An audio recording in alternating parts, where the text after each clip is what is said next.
Let me tell you something about the Zoning Board of Appeals for this town. They're basically the fun police, but with clipboards and a scary amount of power over where you can keep your garden gnome. I'm not saying they're evil, but they definitely measure your soul with a ruler and hate anything that brings genuine utility into a backyard. I know this because they, and I quote, categorically denied my application for a 12-foot utility shed. A shed. For rakes. Rakes, people. They said it was non-conforming to the historical sightlines of the neighborhood. Historical sightlines? I live next to a Pizza Hut. The most historically significant thing around here is the grease stain on my driveway from 2018. So yeah, I was mad. I was so mad my teeth were buzzing. I walked into my backyard, the future site of my rake's new home, and just stared at the perfectly green grass. And that's when it hit me, right there between the dandelions and my rapidly developing aneurysm. If I can't build on the land, I thought, then I'll just disappear into it. Forget a shed. I was going to dig a hole so big, so absurd, so utterly and irrevocably non-conforming that the entire zoning board would have to move to a different dimension to avoid the paperwork. I didn't want a bunker. I just wanted justice. And maybe, just maybe, a temperature-controlled storage space big enough to hold 2,000 square feet of glorious, defiant spite. My name is Mitch, by the way, and like most Americans, I have entirely too much stuff that needs to be outside but shielded from the elements. A push mower, a wheelbarrow that keeps mysteriously sprouting rust, those plastic bins full of Christmas lights that never actually get organized. You know the drill. My garage was full of actual useful things, like my gaming rig and a slightly leaky mini-fridge. The shed was supposed to be the solution, the suburban dream realized. It was going to be a nice, pressure-treated, slightly too expensive little house for my tools. I spent a whole Saturday filling out the forms. Seriously, I had to detail the anticipated color temperature of the proposed interior lighting, like I was building the next Louvre instead of a plywood box. I even had to provide elevation drawings. I felt like I was applying to launch a low-orbit satellite, not store fertilizer. Then came the letter. It wasn't a nice letter. It was a dense, beige packet of defeat, signed by some guy named Bartholomew P. Higgins III. Bartholomew had decided that my humble little structure would detract from the established character of the subdivision. That's code for, "We don't like your kind of shed, Mitch." The real kicker was the attached bylaw, highlighted in a sickly yellow. Any detached accessory structure exceeding 100 cubic feet must maintain a minimum setback of 20 feet from all property lines. My backyard is roughly 30 feet wide. My house is huge, which is why I have so many tools, but the yard is where they got me. The perfect spot for the shed was 11 feet from the fence. I didn't have 20, I had 11. Fine, I muttered, crumpling the rejection notice. You want setback? I'll give you setback. I looked at the spot again. I couldn't move the house. I couldn't move the fence.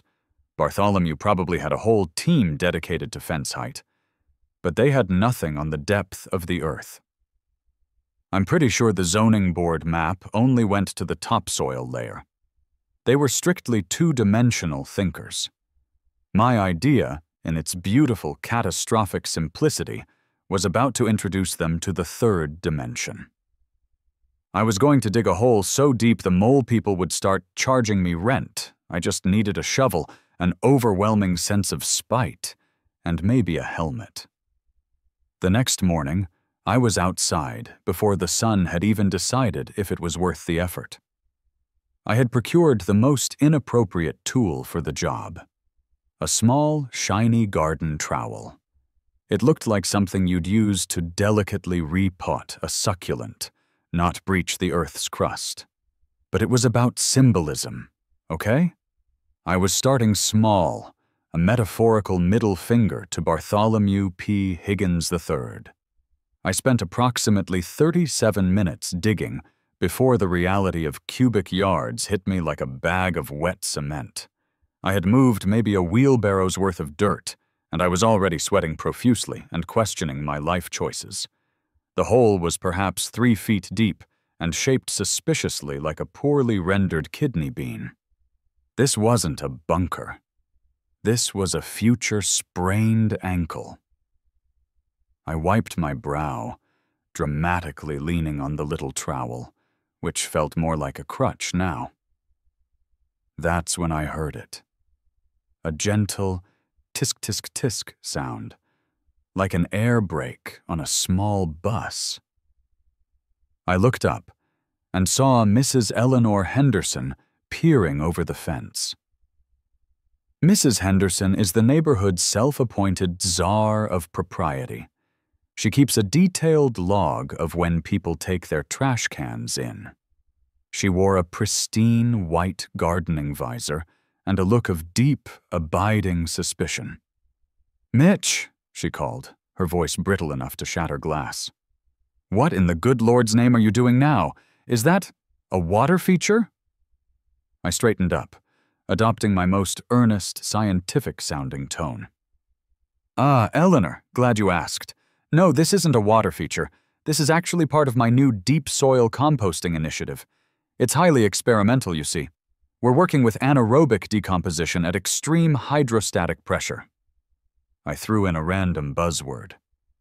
"It's very hydroponic." She squinted.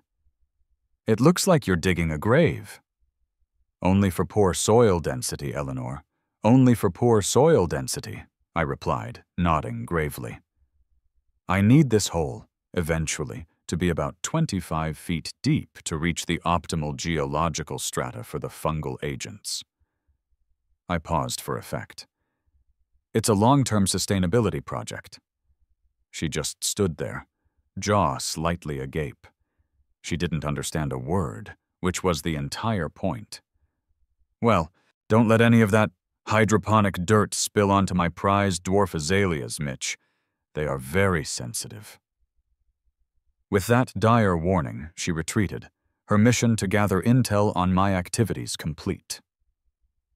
I knew that conversation was already in the neighborhood group chat, likely captioned, "Mitch is burying something. Send help." But the interaction was a turning point. It solidified my commitment. I couldn't just fill the hole now. That would be admitting defeat to both Bartholomew and Eleanor. I had to go bigger, deeper. My original shed plan had been 120 square feet. This hole, the one that was going to serve as my monument to spite, needed to be significant. I paced out the entire usable area of my backyard. It was about 40-50 feet. I mentally carved out a 5-foot buffer around the perimeter. That left me with a 30x40 area, 1,200 square feet. But since I was going underground, why stop at one level? Why not a spiral staircase? Why not a cinema room? Why not a dedicated space for my rakes that was larger than my entire kitchen? Before I knew it, 1,200 square feet had morphed into 2,000 square feet across 2 sub-levels, complete with reinforced concrete walls and an independent air filtration system. This wasn't a shed replacement. This was a man cave of geological significance, an absolute, non-conforming, subterranean sanctuary. I slapped the trowel down and pulled out my phone. This was definitely a job for someone who knew how to operate heavy machinery and, crucially, look the other way when asked too many questions. I needed a professional. I needed a conspirator. I typed into Google, "Excavation contractors, no questions asked, competitive rates, possibly ex-military." The first guy I called sounded like he was running his business out of a rusted pickup truck. He listened to my vague request about needing a large hole for a future artistic installation, paused, and said, "Look, buddy, if it ain't got pipes going in or a body going out, I'm not interested." Click. Not my guy. Then I found Gus. Gus ran Gus's Subterranean Solutions, which sounded shady enough. He showed up in a battered Ford F-350 that looked like it had survived the actual apocalypse. Gus himself was a mountain of a man, perpetually smelling of diesel and existential resignation. He wore a high-vis vest over a tattered Nirvana t-shirt. He didn't shake my hand. He just grunted. "So, the hole," Gus said, his voice gravelly. "Where and how deep?" I took a deep breath. This was the moment of truth. I needed to sound both authoritative and utterly unhinged. "It's going here," I said, pointing to the spot where my kidney bean-shaped trowel hole was. "I need it 25 feet deep, 2,000 square feet footprint. Perimeter support, maybe a ramp for ingress and egress, temporary at first. What's your professional assessment of geological stability?" Gus stared at my house, then at my yard, then back at me. His expression didn't change. He looked like he was cataloging my inevitable mistakes. "That's a basement, kid. A big one." No, I corrected him quickly. "It's not a basement. It's a personal disaster preparedness training facility." "Right. A basement. You got blueprints?" "Blueprints are conceptual," I admitted. "They are currently residing in my head. We're working with a highly flexible design mandate. Think of it as organic excavation." Gus finally cracked a smile, but it was the kind of smile a shark gives a tuna. "Organic excavation, got it. You just need a big ol' hole for your training." He pulled out a ridiculously small calculator and jabbed at the keys. "That much dirt removal, shoring, hauling, and temporary security fencing, no questions asked. That's going to run you $45,000, cash up front for Phase 1. I winced. That was my entire savings account for a new roof, but roofs don't send a message to Bartholomew. "Deal," I said, without blinking. Gus nodded, suddenly seeming much more interested. "You called the city?" "I asked for a shed permit. They said no. This is not a shed. This is anti-shed. Therefore, it is exempt from their regulations, probably." Gus chuckled, a sound like ball bearings tumbling down a dry pipe. "Good enough for me. We start Monday." Monday was chaos. The noise alone must have melted Mrs. Henderson's prize azaleas.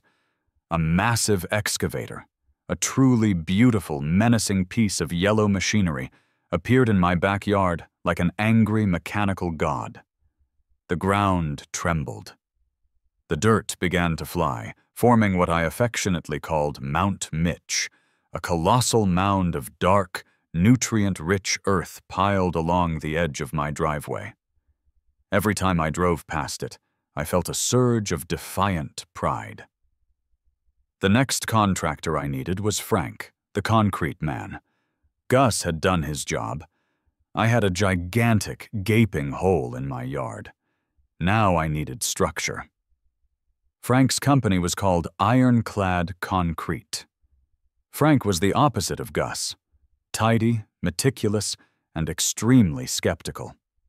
He wore a crisp polo shirt and carried a laser level. "So, Mr. Mitch," Frank began, holding his clipboard like a shield, "you need a monolithic concrete pour for a subsurface structure. Why the thickness?" He was referring to my insistence on 18-inch reinforced walls. "Nuclear fallout," I said simply. Frank raised an eyebrow. "Is this area prone to nuclear fallout?" "Well, the Pizza Hut is right there. Who knows what they're doing with those ovens?" I deadpanned. "Look, Frank, I need it soundproof and blast-resistant. Think of it as a secure media archiving facility." Frank sighed. It's a basement, son. A seriously over-engineered basement. He tapped his pen on the clipboard. But I follow the specs. You want a fortress? I'll build you a fortress. It'll cost you, and your energy bills will be astronomical keeping it ventilated. I didn't care. I was $100,000 deep into the pit, literally and financially. This was about principle. This was about winning. The concrete phase was even louder than the digging. The giant mixer trucks lined up outside, blocking half the street. Mrs. Henderson was taking photos furiously. I'm pretty sure she hired a drone for surveillance. Then came the near disaster. Around week 6, Gus's crew was boring the hole for the primary air intake shaft when they hit something hard and wet. Gus burst through the makeshift tarp that served as my privacy screen, looking genuinely worried. "Mitch, we got a problem. I think we nicked the primary city water line for the whole block." My heart stopped. Flooding the bunker was one thing, but cutting off the water supply for 100 houses was an act of war, even for Bartholomew. "How bad is it?" I whispered. "Dripping, for now." We stopped. "But the pressure is going to drop on the whole street. Someone's going to notice." This was it. The official call, the city seizure, the inevitable condemnation. I had to think fast. I had to cover my tracks poorly, but quickly. I threw on a high-vis vest I'd bought, ironically. I ran out front, where Mrs. Henderson was already talking to another neighbor. "Everyone!" I yelled, waving my arms like a distressed airport marshal. "The city is doing a surprise infrastructure inspection. They warned us about minor pressure fluctuations. This is totally normal. Go about your day." It was a ridiculous, spur-of-the-moment lie, but people hate the city more than they hate me. They all just grumbled and went back inside. Gus fixed the line that night for an extra $5,000 in untraceable currency. The stakes had been raised. I was now actively involved in covert infrastructure manipulation. The temporary reprieve couldn't last forever. My personal disaster preparedness training facility was now a gaping hole, with massive concrete walls poured, cured, and ready for the roof. It looked less like a hole and more like the empty tomb of a very wealthy, very paranoid giant. I knew the call would come, but I wasn't expecting the theatricality of it. One Tuesday afternoon, I found a sign planted right next to my mailbox. It wasn't a cheerful yard sign. It was a massive, laminated notice, glaring red and white, proclaiming, "Notice of unpermitted subsurface construction and violation of zoning ordinance 302.4. Stop work immediately." It was signed by, who else? Bartholomew P. Higgins III, Director of Code Enforcement. I immediately went outside and tried to flip the sign over. It was bolted into the ground. I grabbed a can of spray paint and, in a moment of true inspiration, added a hand-painted caption directly beneath the red text. "Welcome to the future site of the MPDPTF. Inquire within for tours." I successfully turned a notice of violation into an advertisement. The next day, the cavalry arrived. It wasn't just Bartholomew. It was a whole motorcade. I counted 2 black and white police cruisers, 1 city-issue white sedan, and a Ford Explorer with a big code enforcement magnet stuck to the side. The Jesuits. Police came first. Officer Ramirez, a young guy with a very polished uniform, approached my front door. "Mr. Mitch," he asked, trying to sound imposing. "That's me.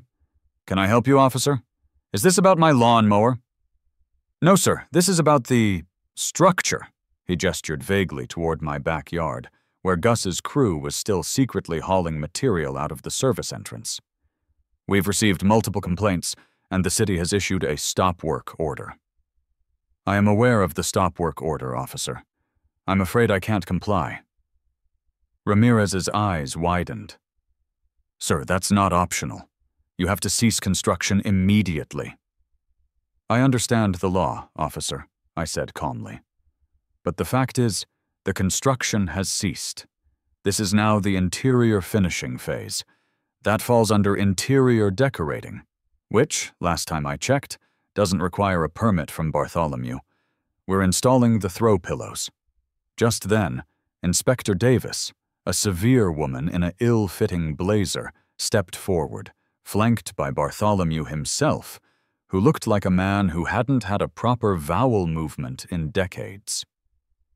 Mr. Mitch, this is not a joke, Davis said, holding up a clipboard with a laminated copy of the violation notice. You excavated a multi-level structure without the required permits.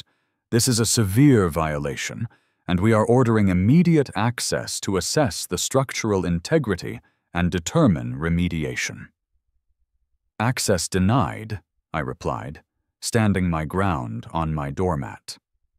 This structure, as you call it, is my private property, and more importantly, a highly sensitive, secure facility. I cannot, in good conscience, expose my preparations to unvetted individuals. Bartholomew P. Higgins III finally spoke, his voice thin and reedy. This is retaliation, Mr. Mitch.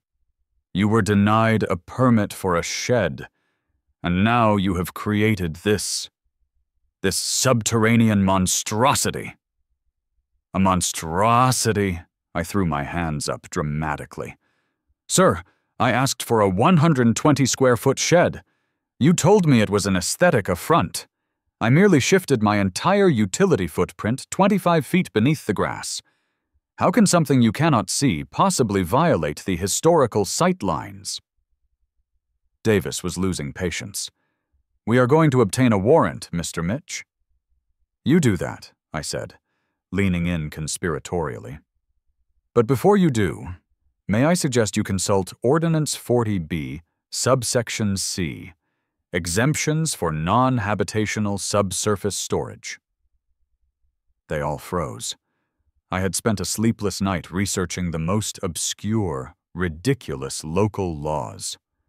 The loophole was glorious. The original shed was denied because it was a structure intended for storage. The bunker, however, once I slightly modified the definition and paid a cheap lawyer named Vinny to file some paperwork, could be classified as a non-residential subsurface storage unit, and more importantly, a seasonal root cellar. The code stated that any structure dedicated to the storage of food or seasonal goods, and not intended for permanent human habitation, required only an excavation permit, and the subsequent fine for lack of one, and not a full building permit, provided its ceiling height was below a certain threshold. The next day, Vinny, wearing a suit 2 sizes too big, calmly explained the situation to a furious Inspector Davis. I paid a massive $20,000 fine for the lack of a proper excavation permit, which, honestly, was a bargain for a 2-story bunker. But the key was, I only paid the fine. The city, faced with the legal precedent of a legally defined 2,000 square foot root cellar and the potential for a very embarrassing public lawsuit about bureaucratic overreach, had to back down. They couldn't condemn it. They couldn't order it filled in. They had to grudgingly let me keep my beautiful, ridiculous subterranean masterpiece. With the legal battle won, or at least temporarily stalemated, it was time for the fun part. The interior. Frank's team had installed the secondary ventilation, the spiral staircase, and the heavy steel vault door disguised beneath a patch of meticulously cut sod. I decided to lean into the absurdity. The upper level was the command center, a wall-to-wall 1980s video arcade complete with a neon sign that read, Mitch's Secure Media Archiving Facility. The lower level was the true luxury zone. A movie theater, a minibar, and a ridiculously spacious room dedicated solely to storage, which, yes, contained a single rake. I was victorious, but I needed the world, specifically Mrs. Henderson and Bartholomew, to know it. I decided to throw a party. Not just any party, a bunker warming party. The invitation, delivered to every house in the neighborhood, was simple. Come celebrate the grand opening of the MPDPTF, proof that spite can be structural. BYOB. Bring your own trowel. The night of the party was fantastic. I had a line of bewildered neighbors filing down the spiral stairs, their faces moving from confusion to shock to grudging admiration. The contrast was hilarious. You step through a hidden hatch in a perfectly manicured lawn and are instantly transported to a concrete-lined, neon-lit shrine to petty revenge. "Mitch," stammered Gary from across the street, holding a lukewarm beer. "This is incredible. What is all this for?" "Preparation, Gary. Just preparation. Say, did you know that the structural integrity of this bar top is rated for a magnitude 7.0 seismic event? Try spilling a drink on that." Then Mrs. Henderson arrived. I knew she couldn't resist. She was wearing a dress, but her eyes held the cold, calculating intent of an auditor. She took a glass of punch and surveyed the arcade room with an air of profound disapproval. "Mitch, this is utterly irresponsible," she sniffed, dodging a teenager playing Pac-Man. "And I highly doubt the structural integrity of this storage unit is up to code." "Eleanor, my dear," I said, slinging an arm around her shoulder. "Did you know that according to Ordinance 40B, subsection C, all seasonal root cellars must maintain a festive atmosphere? The video games are technically humidity control units." The night hit its climax around 10:30 p.m. Everyone was having a great time. The music was loud, because soundproofing, and my bunker was packed. The only weak link, the one thing I hadn't perfectly engineered, was the ventilation system. The primary air intake, the one that Gus had almost messed up, got partially clogged with a rogue tree branch that blew in during the day. Suddenly, a loud, high-pitched whine echoed through the lower level.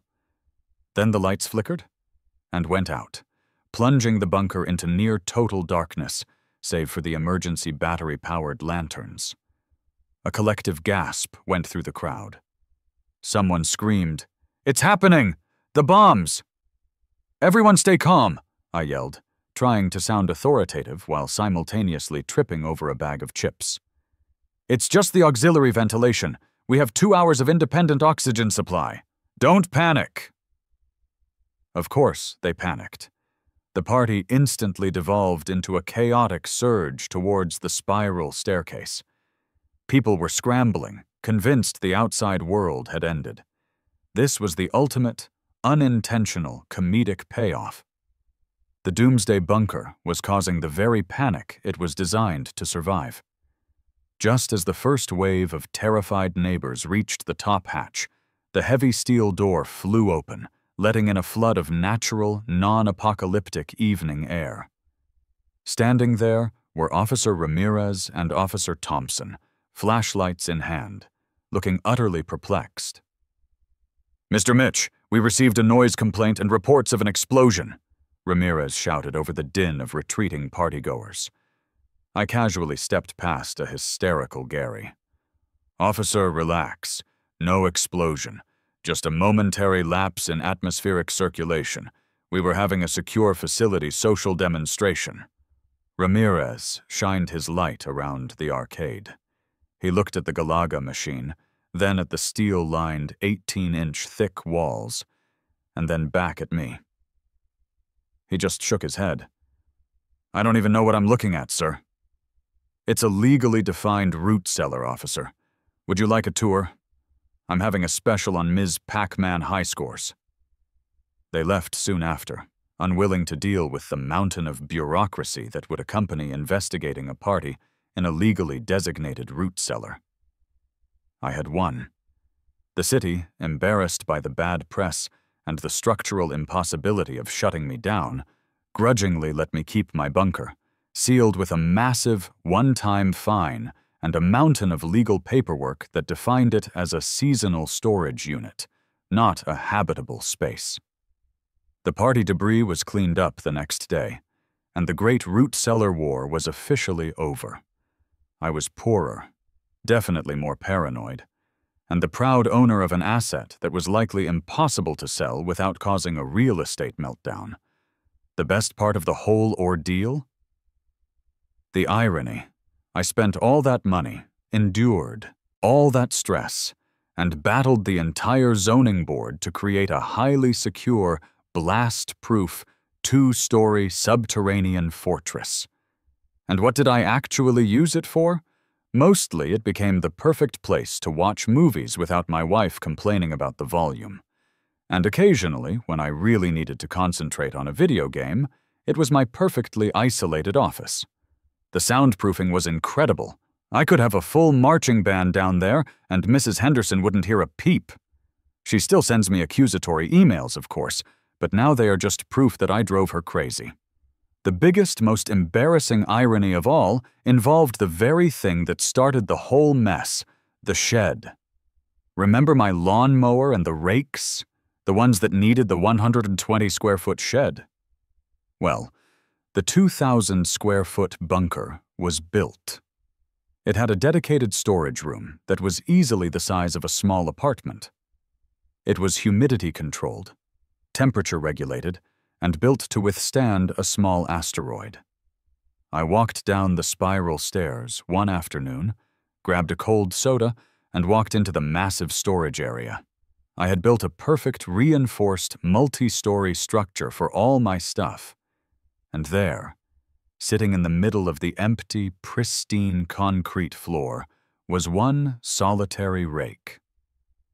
I had completely forgotten to move the lawnmower. It was still sitting outside, under a plastic tarp that was perpetually damp, right where the original, unapproved shed was supposed to go. I had built a mansion underground, a monument to defiance and sheer human stubbornness, and my lawnmower was still outside in the rain. I just couldn't bring myself to move it. It felt right. It felt like the perfect final joke on Bartholomew P. Higgins III and his precious historical sightlines. He denied me the shed, and in doing so, he forced me to dig an absurd, glorious, and completely unneeded root cellar that was 10 times too big. I looked at the lone rake, then at the vast, echoing concrete room. I smiled, a genuine, non-sarcastic smile this time. Justice wasn't a shed. Justice was having a place to store one rake that was bigger than your neighbor's living room. I sat down on a folding chair and addressed the imaginary reader, because that's what a guy who built a bunker in his backyard does. See? Sometimes you just gotta dig deep to prove a point. They wanted me to conform. I non-conformed so hard I ended up in the Earth's basement. Next time I'm trying for a submarine. I hear the water board is much more chill than the zoning board.